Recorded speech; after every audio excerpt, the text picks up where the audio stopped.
Hello friends, and welcome back to my channel. Today I have something that is a really important topic that many people don't talk about, and it is all about stationery budgeting. And this year I am on a no-buy year. I really want to use all of my things. So in today's video, we are going to go through my stationery stash. I have not done this yet, so we are really going to get a first look and first impression of me going through my things. But before we get into today's video, I really have an important announcement. And if you have been following me on Instagram, you have seen me shed many tears over this topic, but I am in need of your help. I will be donating all of my YouTube AdSense for 2025 towards my dear friend Arian. She is battling stage 4 pancreatic cancer, and this is a diagnosis that hit us very hard and very sudden, and time is of the essence.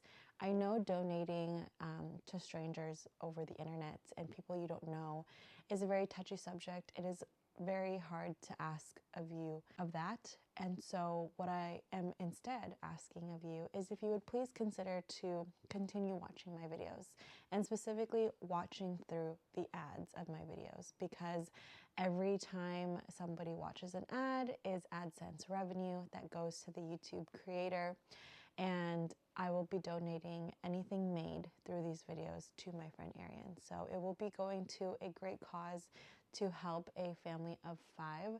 So anyways, that is my important announcement going forth into this year of content creating. So I really hope that you would consider to continue watching my videos, as they will be going to a good cause.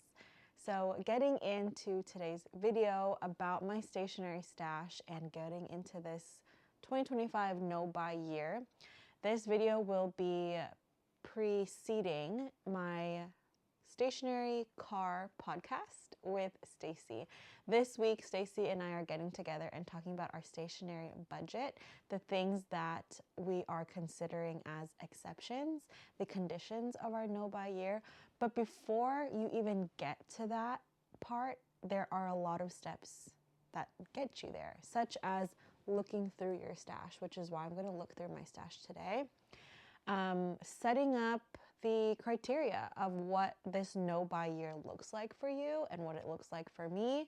It's going to be different for everybody. We all have different finances, different needs, different things that we already own. And so in this video, I am going to dive in that in my personal journey of trying to use my things, trying to buy less stationery, because I already know I have everything that I need. I don't need any more. I just want more. But there comes a fine line where you start to have too much and it starts to take over your space, and it becomes overwhelming and it impedes on your creativity. And my stash, my items are starting to impede on mine because it's becoming too much to keep up with, to keep tidy in my space, to confine it in this corner. And I'll tell you now, because we're going to go through my stuff, it's not confined to this corner. And that was my goal, moving back into my parents' house. Having this bedroom that we are in is our living room, our playroom, my husband's gaming desk, my stationery desk. It's where my kids' clothes are. There's a lot that fits into this room, and I need to condense my corner so that it doesn't encroach into the other areas of our lives, because when it starts to, it's no longer a fun hobby. When it starts to really get into the other aspects of your life in a not fun way. So let's go ahead and start looking at my stuff. So this video is going to be a bit of a vlog style, because we're going to be going around my stationery corner, and I want to first show you what my corner looks like zoomed out. As I said, this place doubles as the kids' playroom, our homeschool area, our living room. You're going to see a bunch of, we've tried to fit our couch in here. Long story short, we moved from a 3-bedroom apartment into my parents' house with 2 bedrooms. We're taking up 2 bedrooms out of my parents' house. So I have a bunch of things up here. That's all my fountain pen boxes. I try not to take much of this Hutch, because that's supposed to be all and only my kids' homeschool things, but I have taken up the 2 bottom drawers there. My desk is in the corner, and I have up here some floating shelves that house supposed to be decorative items, but it's turned into like a mixture of things. And then you have my desk. I really honestly did not want to clean my desk because I want to show you what it looks like in real time when I use it every day. It is not always clean, and so I thought that it was important to not clean and just show you how everything is. But I did do like a quick put away before this video started. And then here is the other end of the corner. I do utilize under the desk space. And then we have a rolling cart and then a bookshelf. And that's kind of where any of my stationery ends. So it starts at the hutch with the bottom 2 drawers, goes over into my desk, and then we've got some storage here. And I wish I could condense this a lot more. I really wish I could. But this, after moving into this room, this is the state of where it's at. This is how much it's been condensed. And I wish I could do a little bit more, but it's really hard to let go of things. And then I have this chair. I actually wanted to talk about this chair in my 2024 hits and misses.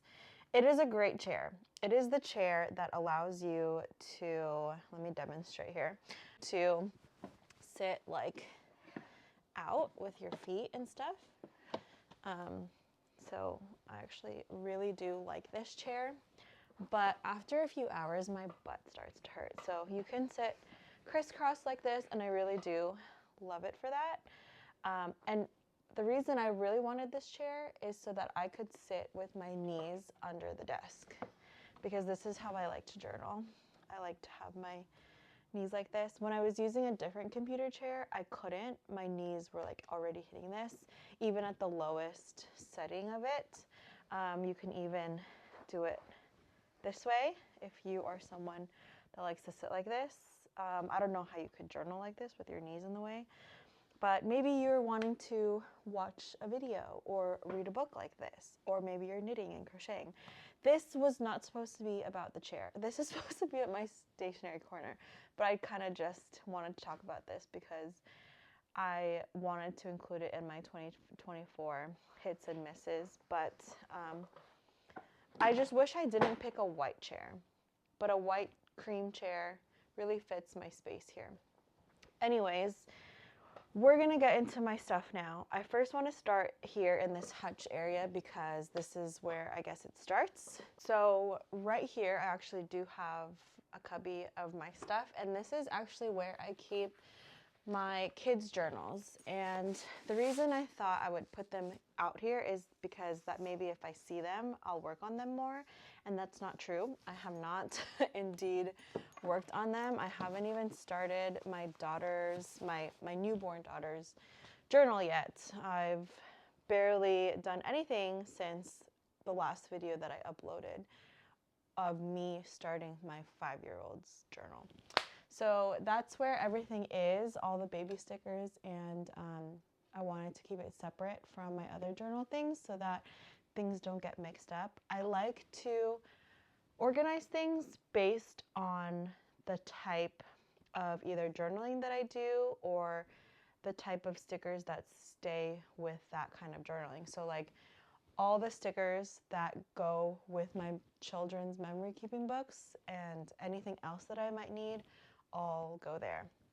Now we are at the 2 bottom drawers, and this first one is actually all of my other tools and things like that. Now these drawers are pretty deep, which means there's a lot of stuff in here. This actually holds a lot of my pouches and things like that. I don't think there's anything in here that I need to get rid of because I keep this pretty organized and pretty up to date all the time. But this makes me realize is I've got way too many pouches. The problem is I use every single pouch when I travel. So I've got my smaller TSL pouches, and when I travel, I use these a lot. That's why this one's pretty beat up.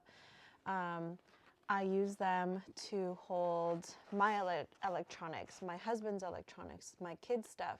I use some of these pouches to hold my travel TNs because I don't want my TN just floating loosely in my bag for it not to get so many scratches, but this A5 size is great for that. I really also like using this medium-sized TSL bag because this can fit 3 TNs, surprisingly, or I usually fit 2 TNs and my sticker release insert, but I use the heck out of these when I travel, but other than that, they just pretty much sit here. I have a hard time letting go of all of the canvas bags. I have every single canvas bag that comes with the TNs that you buy and their packaging. I really don't care for the plain ones, but I do keep all of the like special edition ones. Like this one's the Traveler's Records. Now I'm making a mess and I'm gonna give myself more work to do later cleaning this up. But I like the drawstring pouch ones. I wish that the ones that come with the TNs that you buy were just all drawstring. I think it would be so much worth it because you can barely fit the TN in these, especially if you have chunky TNs with a bunch of inserts. They do not fit in this drawstring. So I honestly, okay, I'm gonna make a pile. Since I'm going through my stuff, I'm going to be making a pile of things that I honestly need to get rid of because this is not going to serve me. I already know that I don't like them and don't use them, so why keep holding on to them, right? Okay, all of these are just the plain Jane ones that come in your TNs, and I keep thinking like, you know what? If I ever sell my TNs, I'm gonna wanna house it in a canvas insert for the person I'm selling it to. But in reality, I don't want to sell any of my TNs. I really don't. I've already looked through what I'm willing to let go, and I'm not willing to let go of anything. So here are all the drawstring ones that I really like. This one is from AliExpress. I think it's so cute with the cherries and the bows. And then in here I have a 𝘠𝘠𝘠𝘠 one. This one is the special one that came with the Travelers Airlines. Job's Journal actually did a project with all of his, and he turned them all into a tote bag, and I think that is so cool. I would love to do a project like that if I could sew. So I am holding on to the special edition ones, but I use the drawstring ones a lot as well. If I'm bringing more than a couple of TNs that fit in here, then that's when I start to actually put them in the drawstring ones here. And then I have 2 passport, or well, not passport ones, but 2 smaller ones. These actually really fit the plotter Bible size ring binders really well, and that's actually, this is what I use them for when I'm using my plotter out and about and putting it in my bag. I will use one of these 2 drawstrings. This one is the Tokyo Station one. This is a crocheted TN holder that I purchased from a small shop. So here's some more plain ones. Oh, there's my Traveler's Train. So more that I need to get rid of that I found at least. And one last drawstring here. This one is from Pen's Paper Planner. I purchased this with an order that I placed of her stamps. And that is it for pouches. And then this 𝘠𝘠𝘠𝘠 one, this I think was a free gift with something that I purchased. Okay, then we have boxes here that I don't need. I have the plotter box. All of this is my info stuff from the the San Francisco Pen Show. I really don't need this, and I don't need the box, but that's something that I'm gonna have a hard time letting go of. This I know I don't need. This is a bunch of papers for journaling and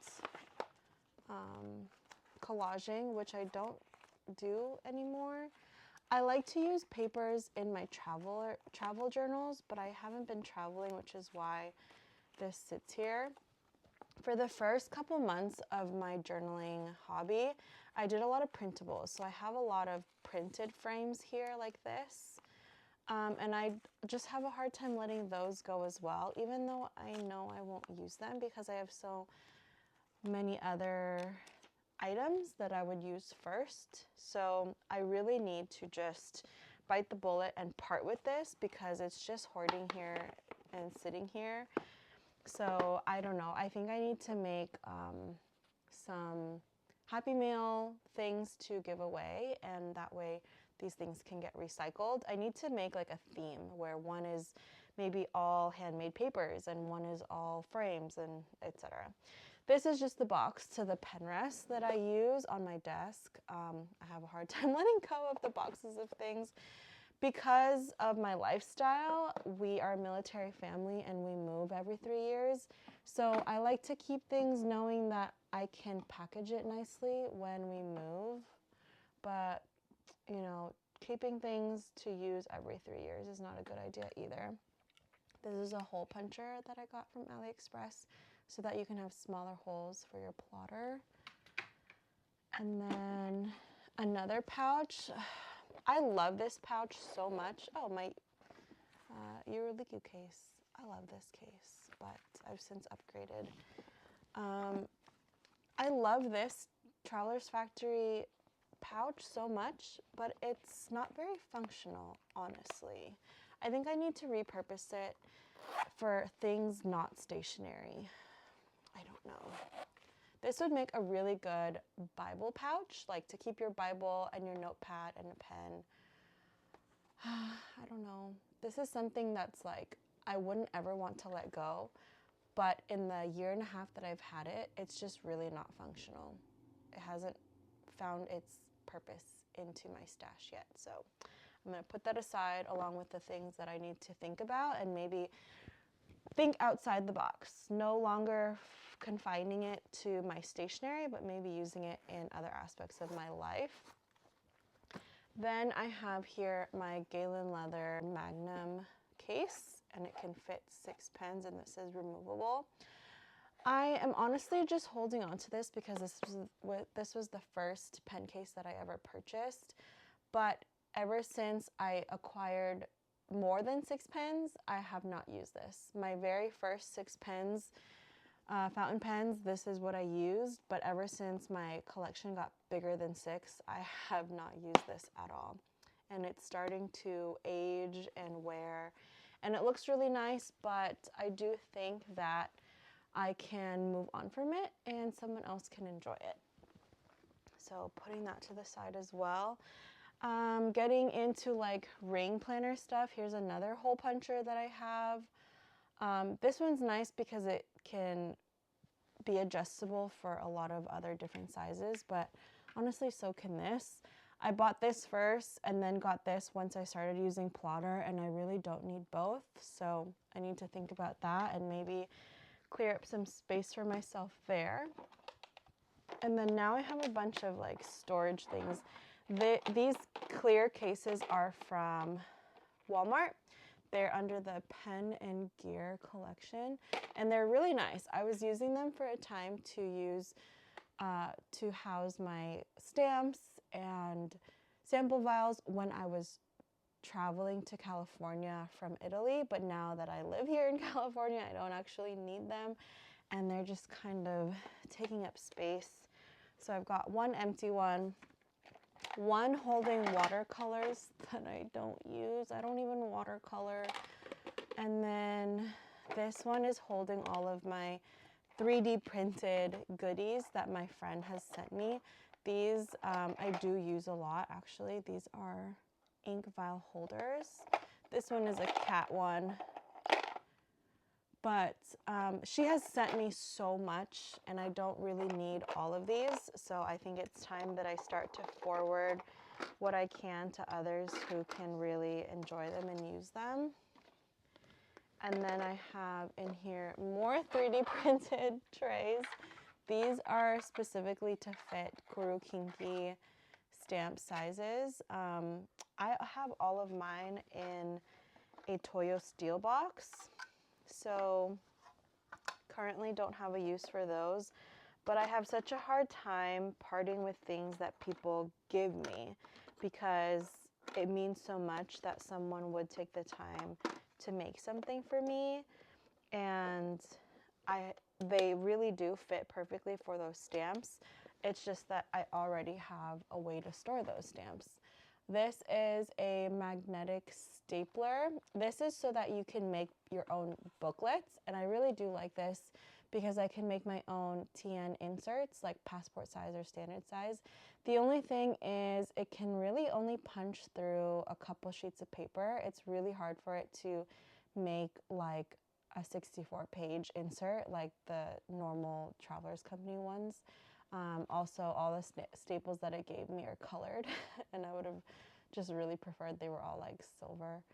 I have used this a couple times to make my own inserts, but the staples have jammed every single time, so I still have to like MacGyver this a bit.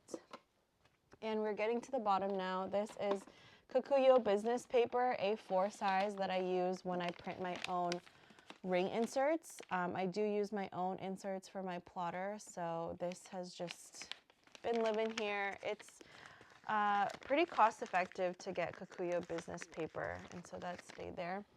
I asked for a pack of sticker paper for Christmas 2 Christmases ago, and I got this and still have not used it to print my own stickers. So hopefully this year, because I do have some goals in printing, designing some stickers, and then maybe now that I have a really great printer, I have a Canon printer, the Canon G6020. Hopefully that now that I have those 2 pieces, I can maybe start printing out some of my own stickers. So I know I need to go through those, but I'm just gonna put those back for now. I'm gonna put back my pouches, and I'm going to leave out the things that I really need to think about, and hopefully leaving them out will make me actually think about them and not just get clutter brain. So wishful thinking there, because I am definitely a person that visually gets overwhelmed. I do not like to see a lot of clutter because it makes me overwhelmed, overstimulated, and I honestly cannot think if there's so much clutter around me, hence why I try to put away a lot of things, but then when I try to put away the things, I don't see the things and I forget about the things, and then once I open these drawers, I get overwhelmed again because I'm hiding too many things and hoarding too many things. So it's just a never-ending cycle of a problem, to be honest. So these things here are the things I'm going to think about, but for the purposes of keeping my floor clean and hazard-free, I'm going to put them back. I guess that defeats the purpose, right, of me trying to keep them out so that I see them. Let me know, do you also have a hard time with getting rid of things that you know 100% that you won't use and you won't need, but there's memory attached to it?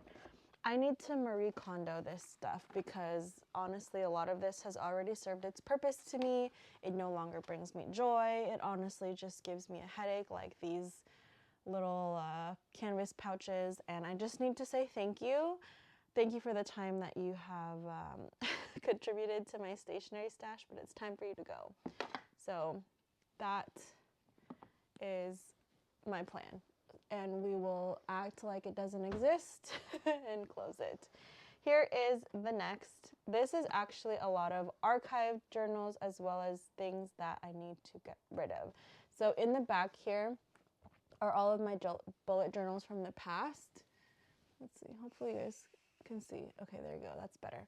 These are my past bullet journals. These are all completed. Then I started daily journaling in TNs. Here's where it gets into like graveyard not completed. This 𝘚𝘗𝘀 weekly is not completed. I'm actually considering restarting this and repurposing it. I started a gratitude journal in my A6 daily, but I'm wondering if I'll like it better here. Then I can write my 3 things that I'm grateful for. I just wouldn't be able to use this. I wouldn't be able to repurpose this, let's see, until March, it looks like. Mid-March is when I can repurpose this. So I'll have to revisit that and see if that's something I want to do. Since, I don't know, I'd have to pick the date. I'd follow the date and just ignore the day of the week it is, since that's not really important. Since I'm not using it as a planner, I'd be using it as like a gratitude journal. So actually I already have a mark there. But I'm going to set this out because this is something that I've been thinking of and I just haven't grabbed that. And then next is my paper test design that I abandoned last year. So many pages. What do you guys do with your abandoned notebooks when you have really great pages? I know I could repurpose this paper and probably put it into my plotter. I just might do that. It's just the idea of having to cut this all. It sounds so tedious, but definitely I could repurpose this. There are some journals that I have in mind that I know I just need to toss and maybe burn.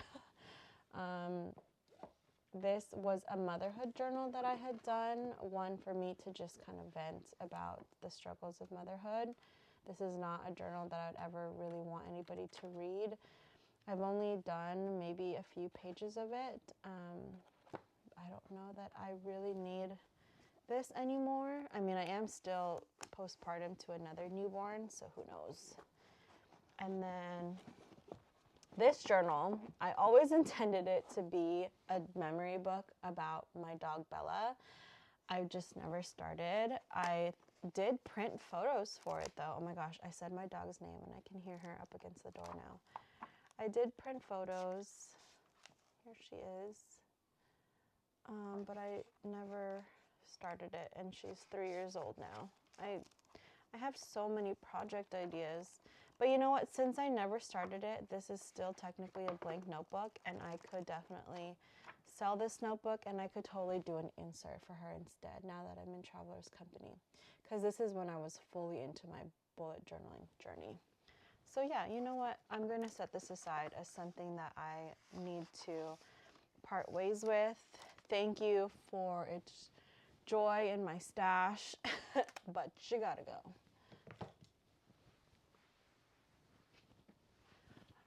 Another similar journal is this B6 Studded. I started this as a swatch journal, and I have all my Paper Minty washies in here. Then I started putting other washi tapes in here, like Abby C, any coffee ones. Here's my Traveler's Company ones.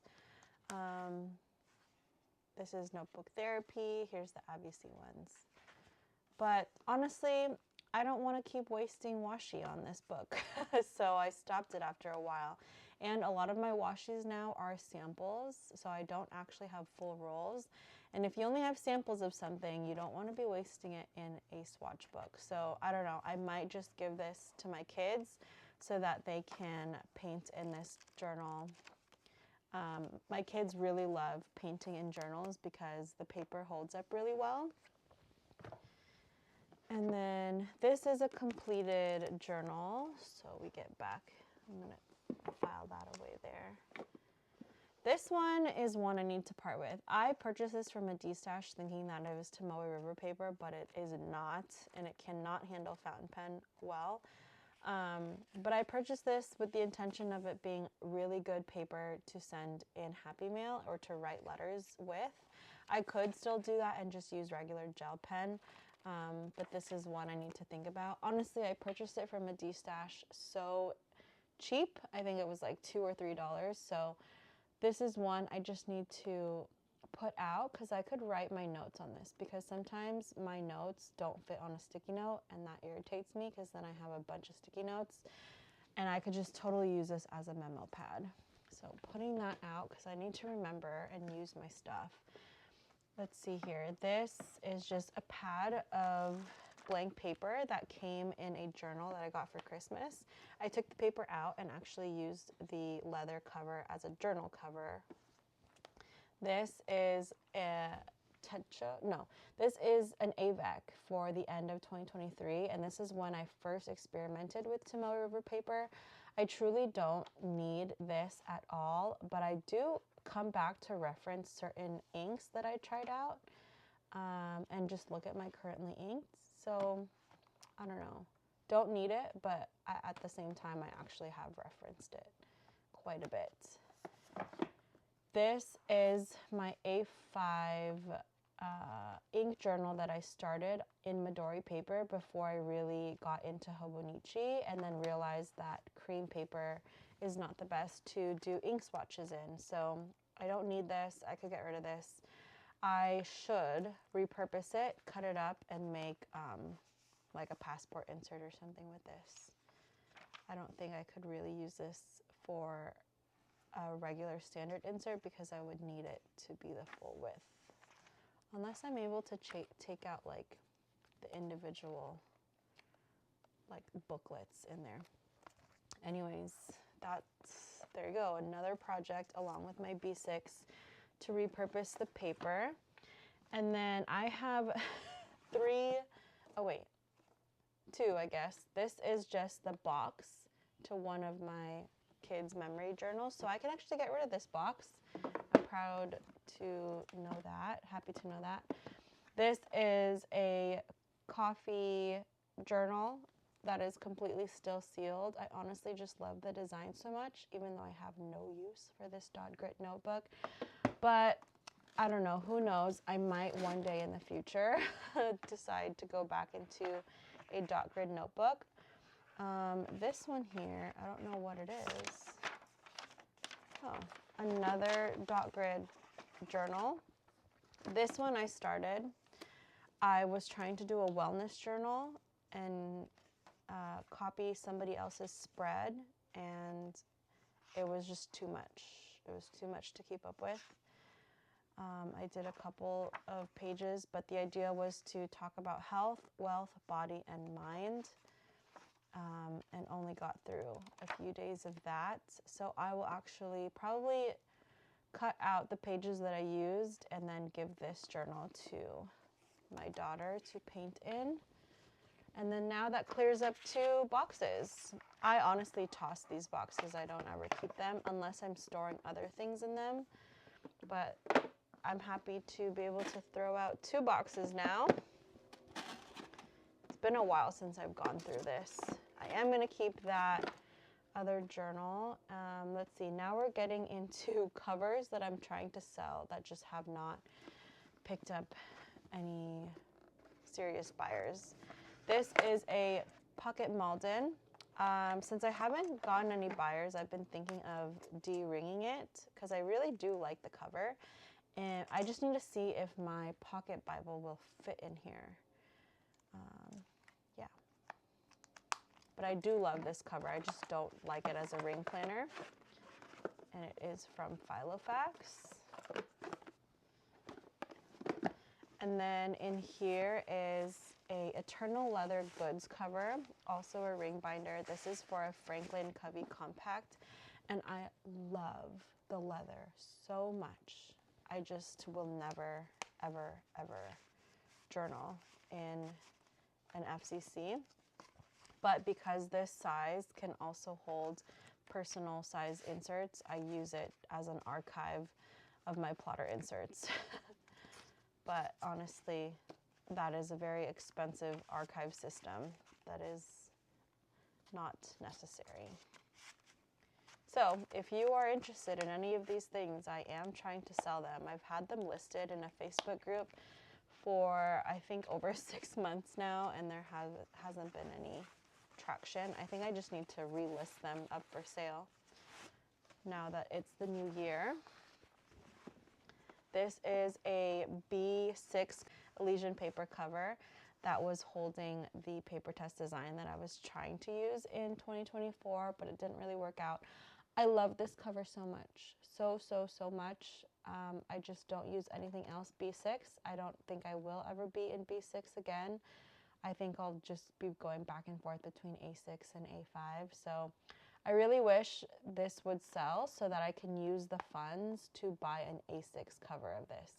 I want the exact same cover, just in an A6 size and an A5 size. I love this thing so much. So if you're interested, in a B6. I have a bunch of journal covers that were gifted to me by a local friend, my sister-in-law's friend. My sister-in-law's friend is a planner girly.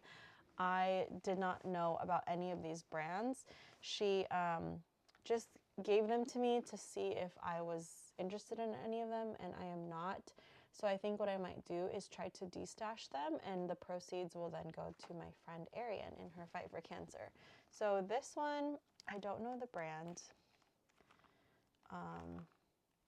My daughter actually likes this one. I just don't know if she'd actually like take care of it nicely, and I don't know what it's worth. Oh, Foxy Fix, made in the USA. So I do want to treasure it enough that it gets its full potential use, but my daughter loves pink. I just don't want her to abuse this because it's real leather, I think. I'm not sure. I'll have to look that up. This one is, it's an apple with a pig. I forgot the name of it, but this leather is gorgeous, and it's got so many folds. So if you guys are interested, anyone watching, you can email me at journalwithjazz@gmail.com. Send me like a screenshot of the portion of the video of something that I said I'm trying to let go, and we can work out a price for Destash. This is a TN cover. Also forgot what brand this is, but I follow the Instagram account of this logo. But there's no word on it. There are 4 strings on the inside to hold multiple TNs and a pocket in the front. And then last one is this one by Chic Sparrow. Also a strings TN. This one actually does have pockets inside with a pen loop. So yeah, again, if you're interested in some of these ones here, I am looking to get rid of them, and the proceeds will go to my friend Arian. So these have been sitting here for a couple of months. I've been intending to list these up for sale on Instagram for a long time. It just honestly takes so much work to destash things. Let me flip you around. So if you are interested, just let me know. But honestly, I've had these for several months. I've been trying to list them up on my Instagram so I could sell them, but I just get so lazy with trying to sell. It's so much work, it's so tedious, and then you have to account for the shipping costs. So how much are you really making?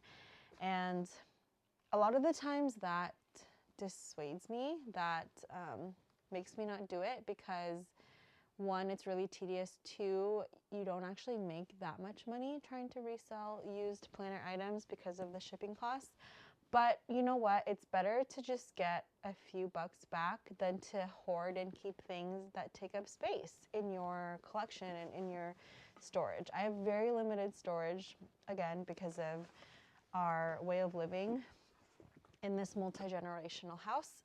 But it's time to start making space for things, because as you can see, like, I've got my kids' toys there, I've got half a couch here, I've got my husband's gaming desk there, my kids' clothes. So I really need as much space back. I need, like, ideally, these 2 drawers would not be my stationery items, and therefore back to the intended use of holding my kids' homeschool supplies and stuff like that. So anyways, the summary of those 2 is that I'm getting rid of 2 boxes.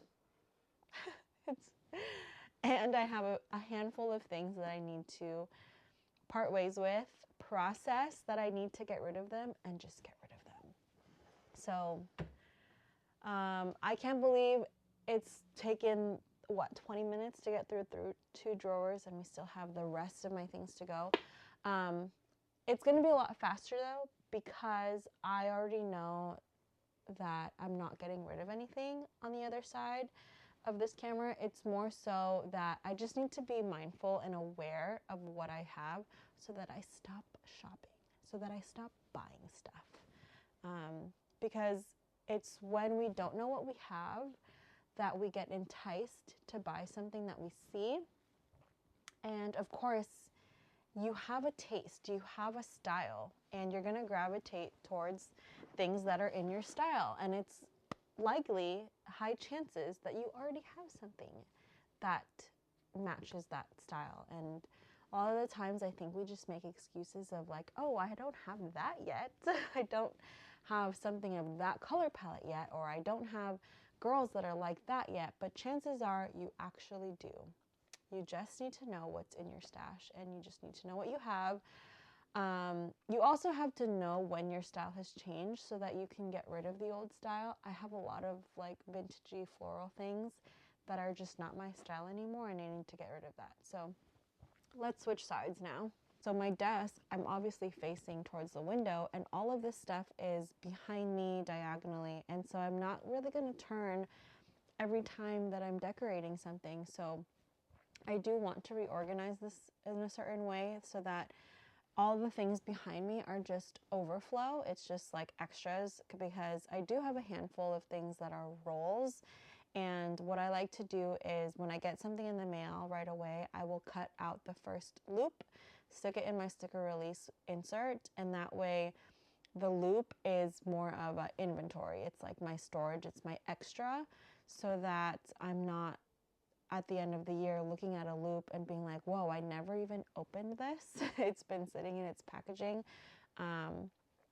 because we buy things to use it, not for it to just sit there. So, or at least that's me. I buy things to use them. One thing that I have done in the past is a shopping journal, and it's to really slow myself down in the process of me wanting something, because I'm getting influence from somewhere, either if it's social media or my friends.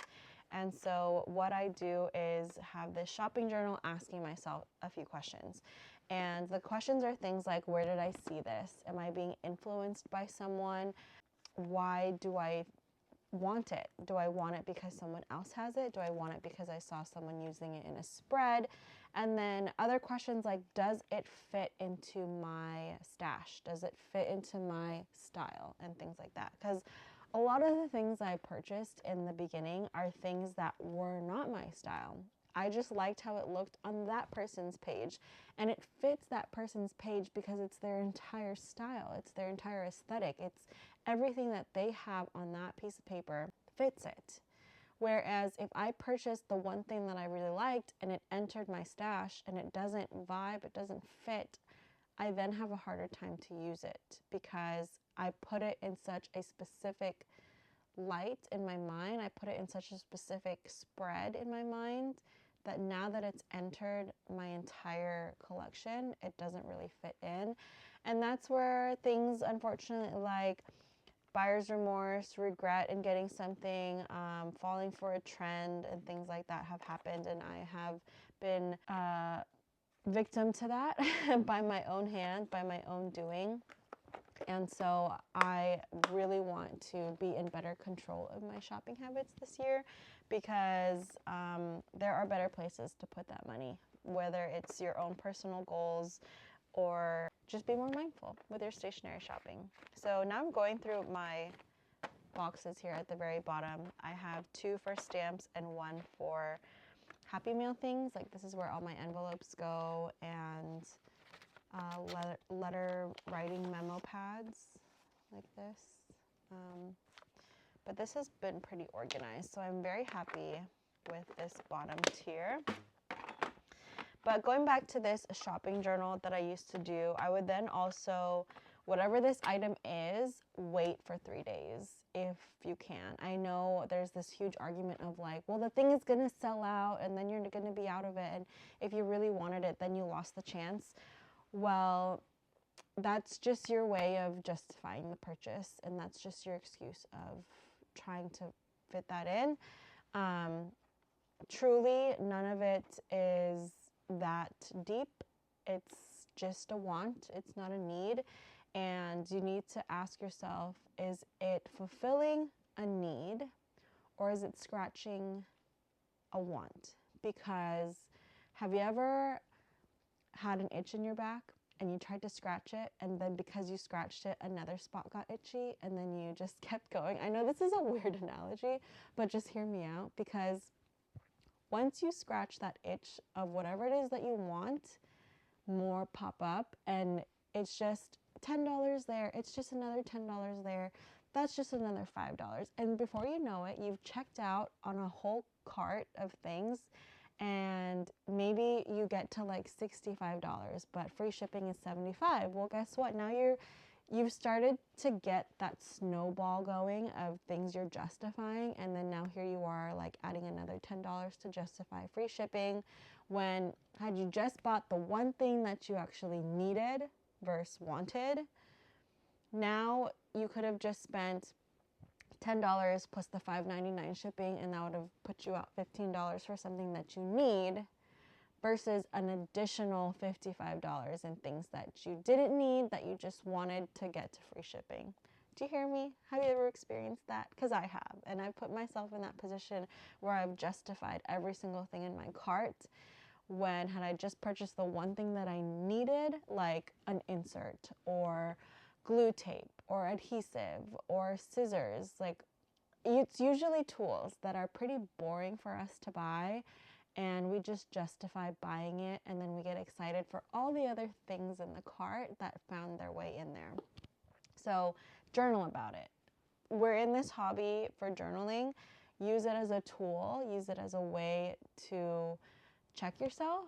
Are you fulfilling a need, or are you scratching a want? Because we've all experienced where you scratch it and now you get another itch, and you get another itch, and another, and another, and another, and before you know it, you've scratched your whole back. I don't know.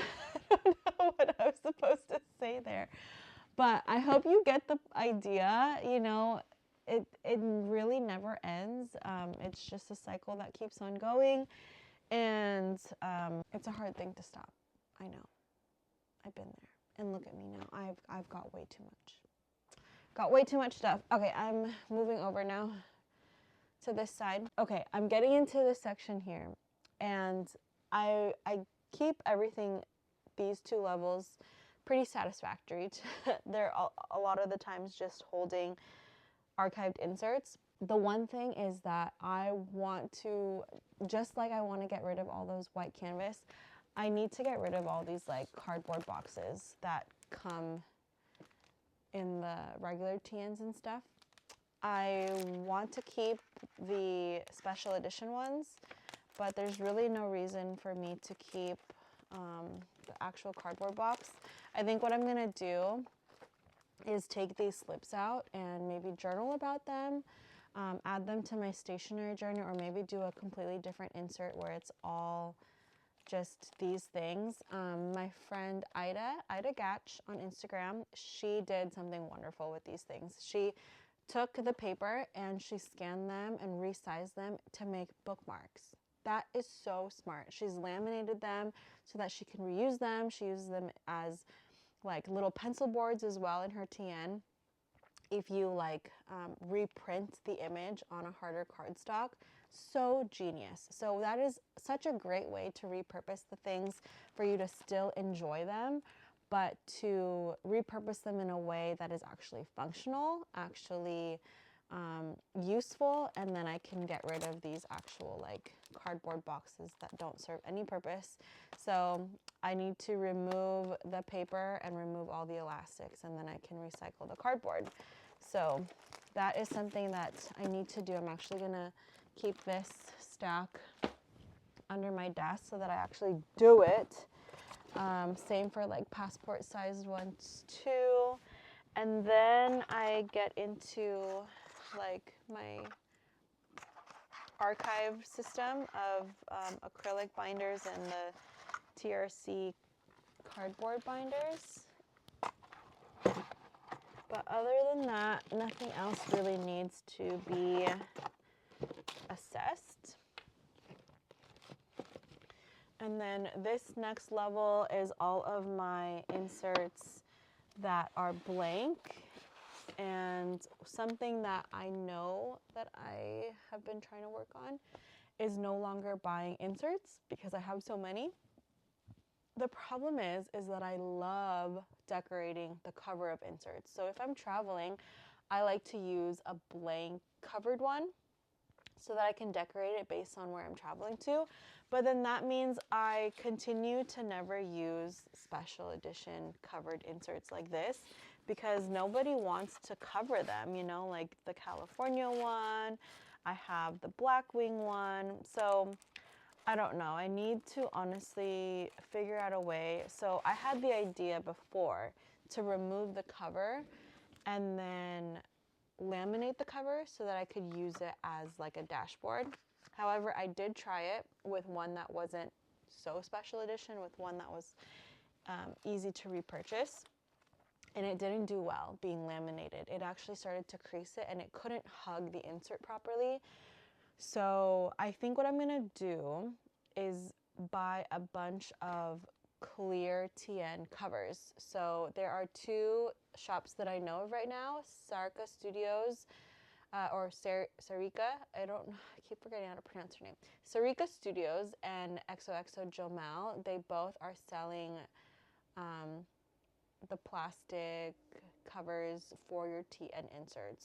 So I think what I might start doing is using that. So same idea. I'm going to remove all of the special edition cardstock covers and just switch them out for different inserts and basically have a plastic cover for each one of these basically, and then use regular cardstock against the actual paper insert, and that way I can decorate the covers of travel inserts but still use the special edition covers as dashboards. And I really like the idea of using the clear plastic cover as pockets also.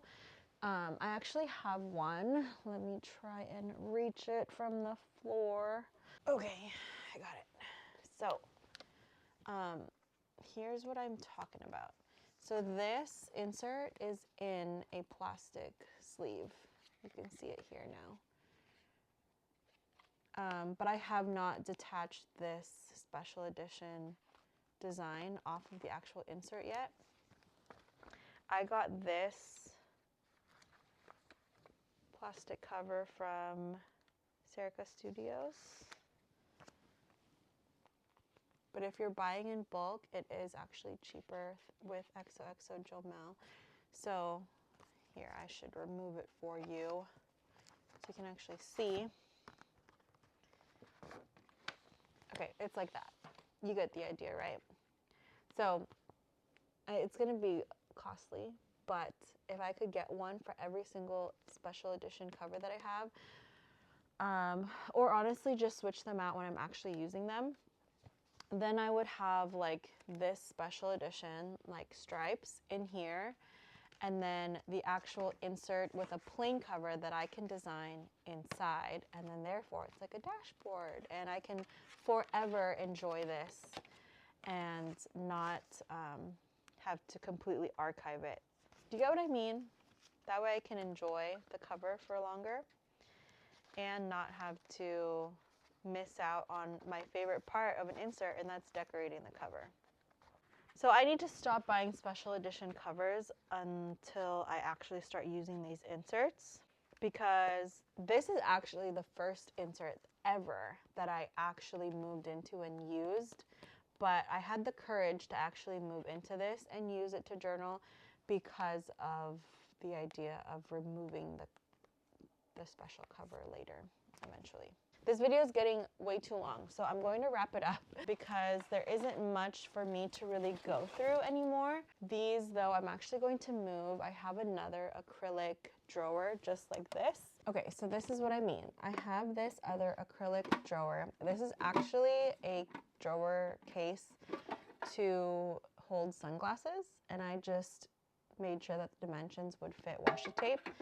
So actually at the beginning of my stationery hoarding, this was for washi tapes. I then decided at some point during my journey that I didn't want to hoard washi tapes anymore, and so I sold a lot of my collection and just kept them as washi samples. So that fits in a Toyo steel box.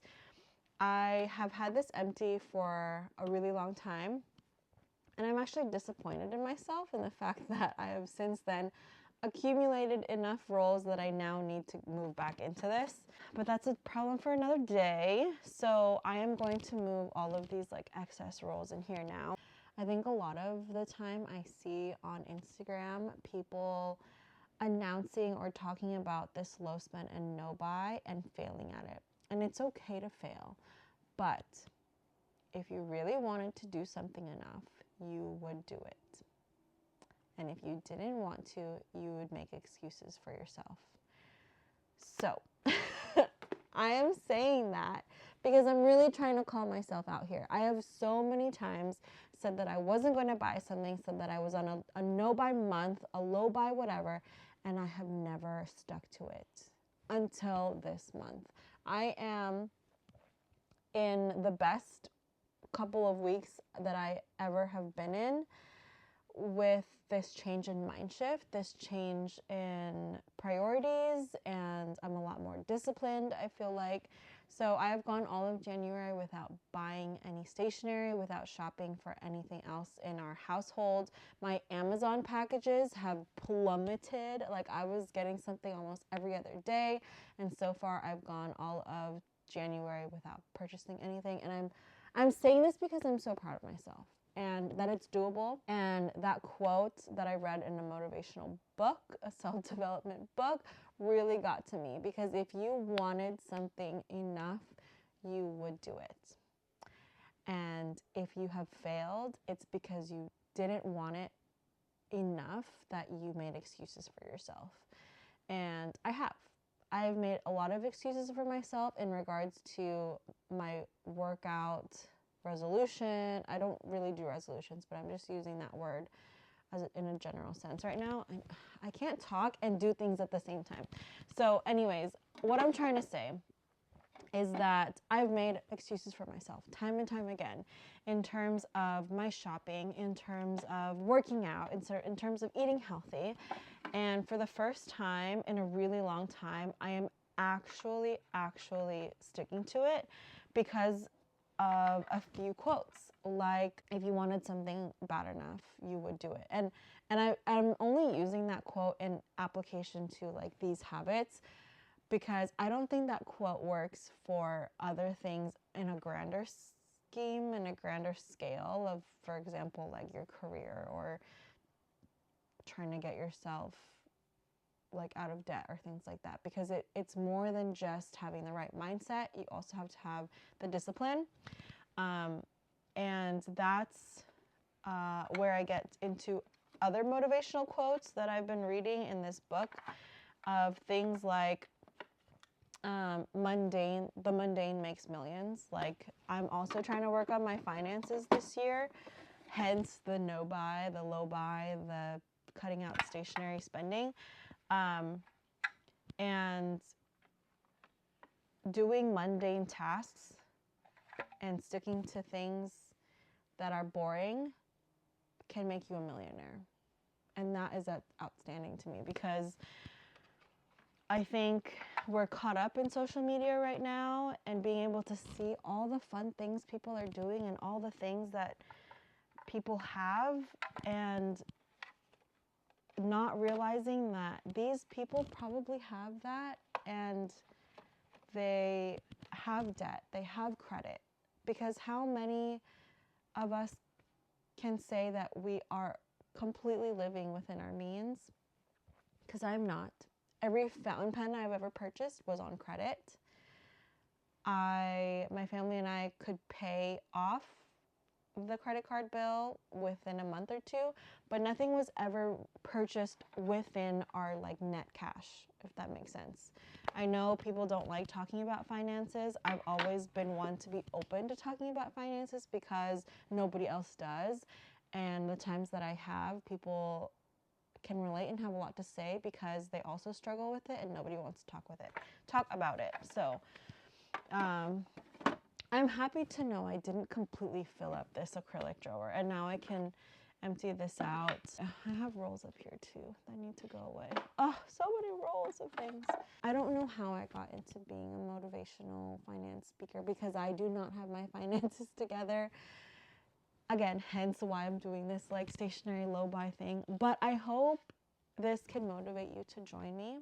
I hope this can inspire you to really look at your stationery, look at where your money is going, look at the things that you have, because this doesn't only apply to stationery, but in the other things in our lives as well. Like, I don't need to buy another pair of jeans. I have a black pair, a blue pair, a dark blue pair. Like, I'm set. But what do I keep doing? I keep buying more jeans, and because there's this style and this occasion, but really, if you just simplify and minimalize, you don't have to be like a complete minimalist. You just need to know that things can work in multiple ways. And if I can think that way with clothing, I can think that way with stationery too. I need to use things that are versatile, and really change my perspective of stationery shopping and all these things. I also need to just declutter and get rid of things that I'm not using. Like, I can see this layer of pet tape already with all of my Freckles tea. I have rolls of Freckles tea that I didn't even like completely use a loop of, and this is one that, like, after the year has passed, I know that it's not me, and I gave in to the hype of buying it, and I just need to let it go. I need to destash it because I think if you actually looked at your collection, you'd be able to pinpoint the things that need to go and that you're just holding on to because it was a trend at one point. It was buzzing at one point. Someone you look up to or are motivated and inspired by purchased it, and so you purchase it too. And there's a handful of things I need to get rid of here. And then it's also pretty easy though to look at something and know that you really enjoy it and love it and that it should stay in your collection. I don't even know now how informative this video was. It was just honestly me rambling and talking a bunch, and I hope that you will join me in a stationery low buy, no buy. What that looks like is going to be different for every single person. I will be sharing what that is going to look like for me in my upcoming car podcast with Stacy. So please look out for that video where I go into detail about what exactly this no and low buy is going to look for me. And hopefully I will be successful this year. So thank you so much for watching. I hope there's something usable in this video because I just feel like I just rambled on and on and on, and hope you enjoyed it anyways. Nonetheless, I'll see you in the next video. Thank you much for your support. The continued videos will be helping out my friend Arian, so I really appreciate if you would go ahead and subscribe, leave a thumbs up on this video. Let me know down below how you're attacking this year in terms of stationery budget. Maybe you don't have a budget. Maybe this is the year that you're going to splurge, and that is fun too. 2024 was my year of splurging, and now I've got to pull it back and really assess. So let me know down in the comments, what is your year going to look like in terms of stationery budgeting? I will see you in the next video. Thank you. Bye.